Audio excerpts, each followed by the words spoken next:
গোপালগঞ্জের কোটালীপাড়ায় বরুণবালা নামক এক মানসিক ভারসাম্যহীন যুবকের ঝুলন্ত লাশ উদ্ধার করা হয়েছে। সে উপজেলার রামশিল ইউনিয়নের মুসুরিয়া গ্রামের নারায়ণ বালার ছেলে। শনিবার ভোররাত নিজ বাড়ির আমগাছের সাথে রশি দ্বারা গলায় ফাঁস দিয়ে আত্মহত্যা করে সে। জানা যায়, খাগবাড়ি টেকনিক্যাল কলেজ থেকে উচ্চ মাধ্যমিক পাশ করা স্বামীকে কয়েক বছর পূর্বে স্ত্রী ছেড়ে যাওয়ার পর মানসিক ভারসাম্য হারিয়ে একাধিকবার আত্মহত্যার চেষ্টা চালায় সদ্য রিহাব থেকে ছাড় পাওয়া বরুণ।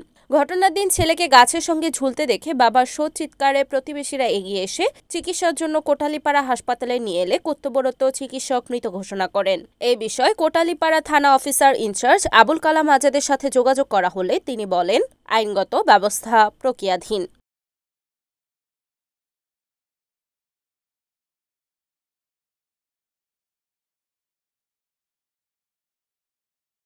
রিপোর্ট হাবিবুল্লাহ খান হাবিব, NEN TV, গোপালগঞ্জ।